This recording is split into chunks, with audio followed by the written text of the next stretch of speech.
Hello everyone, thanks for coming by for another round of Star Trek Original Series commentary. In case you missed the first installment a couple months ago, I have a link to that in the description. As I mentioned previously, I have already seen a lot of these episodes, but I'm going very slowly through the whole show and sharing my thoughts on individual episodes along the way. Last time I covered the first 12 episodes of the first season. Today we're going to talk about episodes 13 through 19. One thing I did not mention before is that I am watching these episodes on Pluto, which is free with commercial breaks. Also, I got a couple questions about original versus remastered editions, and I will be addressing that later in this video. Season 1, Episode 13, The Conscience of the King. A man suspects that the lead of a traveling Shakespeare troupe is really Kodos the Executioner, a governor responsible for killing thousands of innocent people. Initially, Kirk dismisses this accusation, insisting Kodos is dead, but when the accuser is murdered, leaving Kirk and Lieutenant Riley as the sole remaining witnesses, Kirk launches his own secret investigation. I don't fully understand why Kirk goes about this the way he does, refusing to tell Spock anything. It is wise to be cautious and covert, but his churlishness when he's questioned struck me as a little forced, like it was written in just to trigger the subplot where Spock does his own detecting and enlists Dr. McCoy for an intervention. I did consider that maybe Kirk was being like this on purpose to provoke Spock into doing exactly what he does, but that's never really confirmed in the episode. There is a romance here between Kirk and the suspect's alluring and exotically dressed daughter, Lenore, who plays Lady Macbeth and then Ophelia. There is some ambiguity about this relationship, which makes it more interesting. I know what Kirk says about it at the end of the episode, but I felt his attraction was genuine from the get-go. My impression was actually the opposite of what he claims. So that made me wonder if he's being completely honest with the others and with himself. The episode has a good mystery, and I like it whenever Star Trek goes Shakespearean. I did find it a little dull and plodding in the second half, but there are some good scenes, like Riley drinking poisoned milk while Uhura serenades him over the intercom. The actor playing Caridian, Arnold Moss, has a great voice. Barbara Anderson's Lenore takes a chilling turn, and all the acting in the climax is strong. Season 1, Episode 14, Balance of Terror. A wedding on board the Enterprise is interrupted by an outpost distress call regarding a hostile, unidentified ship. It belongs to the Romulans, a cruel race who warred with Earth in the previous century, culminating in the creation of a neutral zone. Kirk's standing order is to preserve peace at all costs, but as outposts are destroyed one by one, he must decide whether to turn away or engage the enemy. This episode introduces one of the major alien races in all of Star Trek, and since nobody on the Enterprise has ever actually seen a Romulan before, when they find out they have the same pointy ears and eyebrows as Vulcans, all eyes turn suspiciously on Spock, and I love his amused expression. It's almost like he's thinking, well, dang. There are two popular bits of trivia for this episode. One is that the Romulan commander is played by Mark Lenard, who would portray Spock's Vulcan father Sarek in Season 2's Journey to Babel, several films, and on The Next Generation. He also played a Klingon at the beginning of Star Trek The Motion Picture, so he got the trifecta. The other bit of trivia is that writer Paul Schneider was inspired by the excellent 1957 World War II film The Enemy Below, and he intentionally adapted the story of two skilled commanders anticipating each other's every move for a space setting. Certain plot elements are borrowed. The characters of the younger zealot and the ill-fated confidant are duplicated. Like the film, the episode brings us onto the enemy's ship, and thus we learn about Romulan customs and ideals, their spacecraft, how their cloaking device works. Mark Lenard is great as the tired Romulan commander who is disgusted with duty but committed to doing it nonetheless, just like Kurt Jürgen's German subcommander. And as in the film, the two adversaries come to respect each other as worthy opponents. In another time and place, we could have been friends. It's a fan favorite with good reason. It's got great music cues and action, strong character moments, and a solemn coda. Now, if you don't care for ship-to-ship combat, you might find it slow and boring, but for everyone else, it's a tense and exciting episode. Maybe not original in all its ideas, but a solid adaptation that builds on its source, transforming a hostile alien encounter into a conflict full of nuance and pathos. Season 1, Episode 15, Shore Leave. According to Spock, everyone on the Enterprise, except him of course, is exhausted after the last 3 months. McCoy and Sulu are investigating a warm, sunny, grassy planet that seems a perfect place for some much-needed rest. Until McCoy spots a giant white rabbit with a watch and a waistcoat.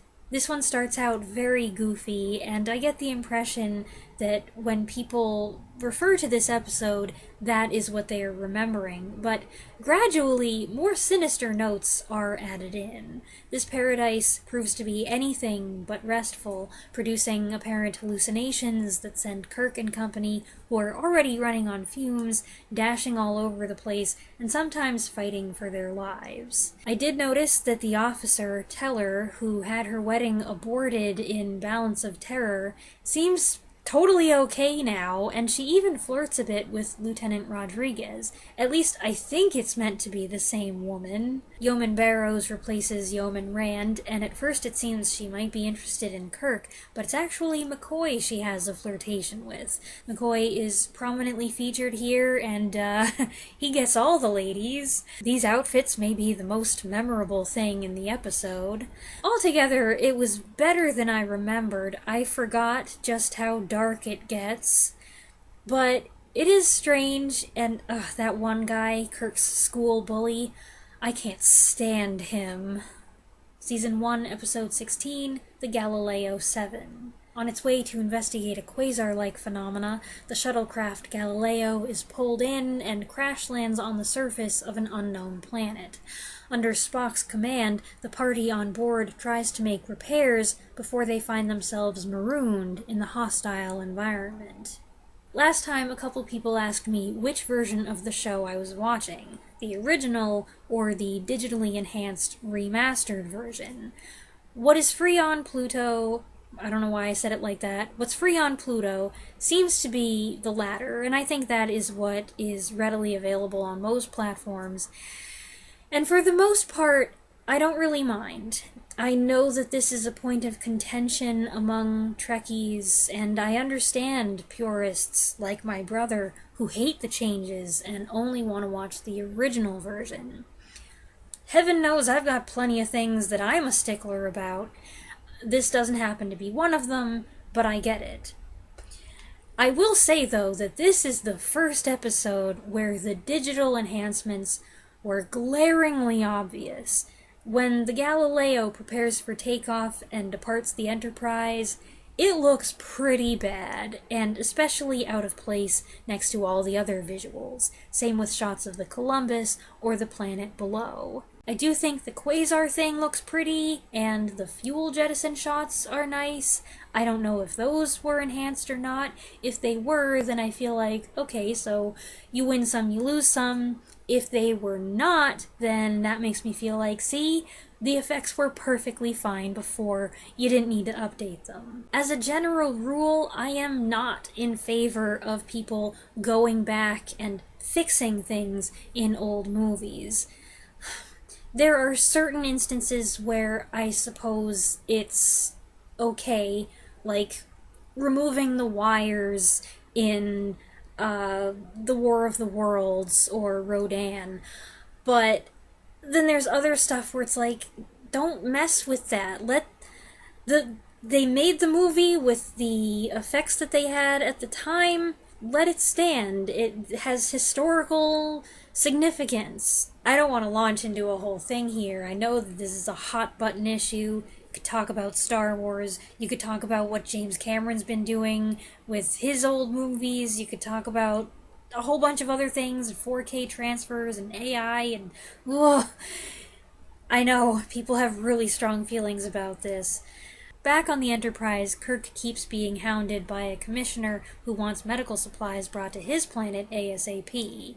Considering how sketchy he looks in his introduction, it does surprise me that he doesn't turn out to be more villainous. The life forms they encounter on the planet are mostly shrouded in oodles of mist. When you do see them, you realize that's probably for the best, but at least they sound impressive, and that adds a bit of spookiness to the episode. The real point, however, is that this is Spock's first command, and he doesn't handle it too well. His persistently logical approach irks his mates, who grow furious over his lack of compassion. And I don't blame them, even as a person who sometimes favors logic over emotion. Spock's attitude here is cold and supercilious and kind of irritating, especially without Kirk around to offset it. On the flip side, this made the climax all the more satisfying when Spock is forced to admit that his logical actions have only worsened their predicament. Everybody has a good laugh at his expense in the end, but there is interesting psychology here as well. Season 1, Episode 17, The Squire of Gothos. Kirk and Sulu disappear from the bridge, and the Enterprise receives a bizarre message from the surface of an uncharted planet. Spock sends down a search party, and upon their arrival, they find themselves in an antiquated castle with a curiously playful host. Hip hip hurrah, and I believe it is pronounced tally-ho. I don't know if this episode is meant to be silly or serious.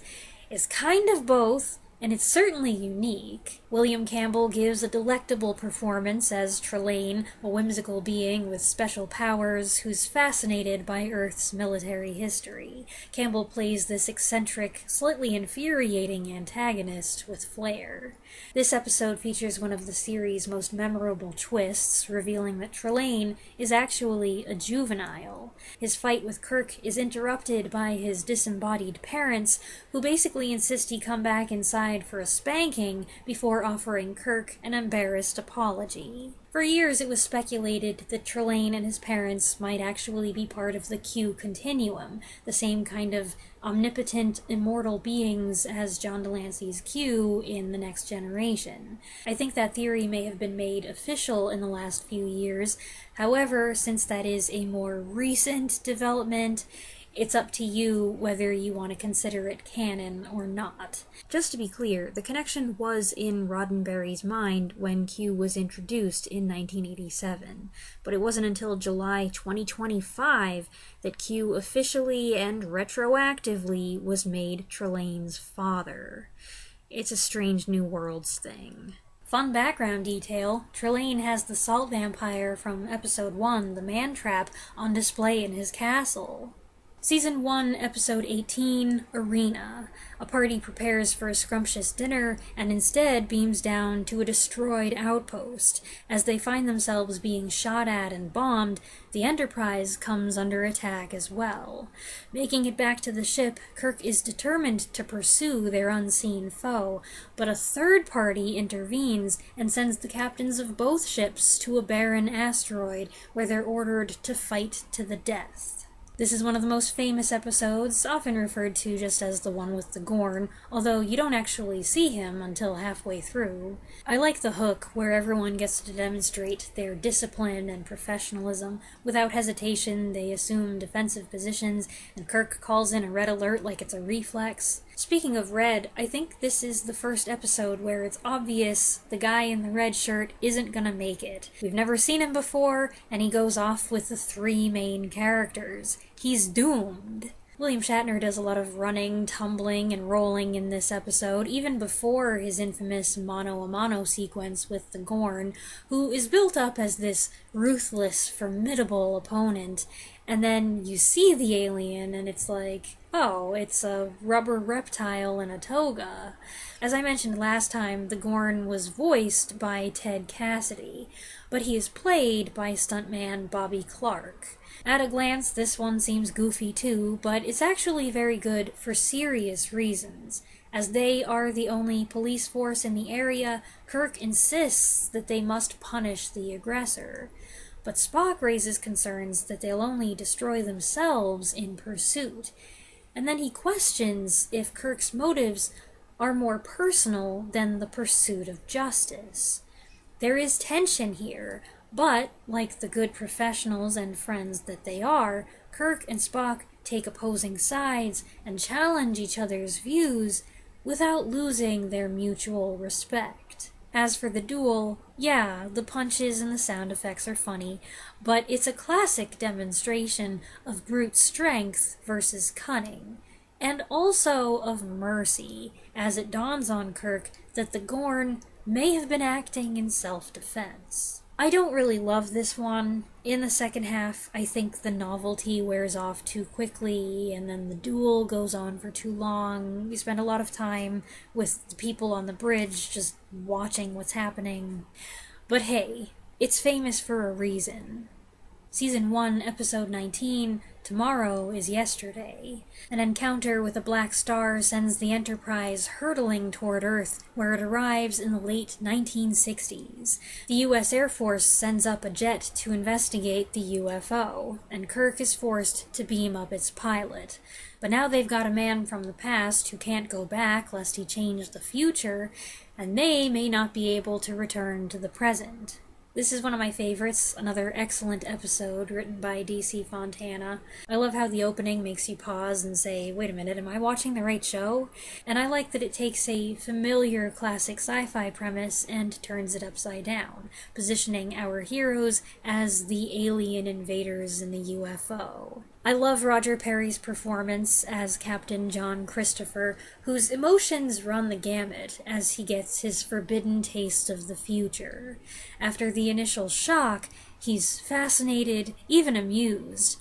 But more than anything, he wants to go home, and when Kirk refuses, he gets crafty. Sprinkled throughout the episode are witty lines and humorous interactions, and that really makes it enjoyable. Kirk and Sulu beam down to the base, where Kirk eventually gets caught and subjected to interrogation. Meanwhile, the security guard is beamed up by mistake, and since he just stands around, stunned by all he sees, they decide, we don't need to worry about this guy. There's also a running gag where the ship's computer was recently repaired on a planet dominated by women, and they decided that it needed to have a more feminine personality, and it keeps embarrassing Kirk with its affection and terms of endearment. I'm sure Majel Barrett had fun recording those lines. This one also has the exchange where Kirk says to McCoy, "Now you're sounding like Spock," and McCoy answers, "If you're gonna get nasty, I'm gonna leave." Plus, this is the episode that introduces the famous slingshot effect, the same method of time travel that's used years later in Star Trek IV, The Voyage Home. As far as the original series crew time traveling goes, that has to be the magnum opus, and there are better TOS time travel episodes, but Tomorrow is Yesterday is a really fun entry. I'm going to pause it here. I know 19 seems like a funny place to stop, and I only covered 7 episodes this time, but I'm not following any rules here, just kind of going with the flow. This is what I have so far. The video is probably a decent length, and anyway, I like ending with a favorite. So I hope you enjoyed this video. Feel free to share your thoughts on any of these episodes in the comments below, and I'll be back next Saturday. Thanks for watching.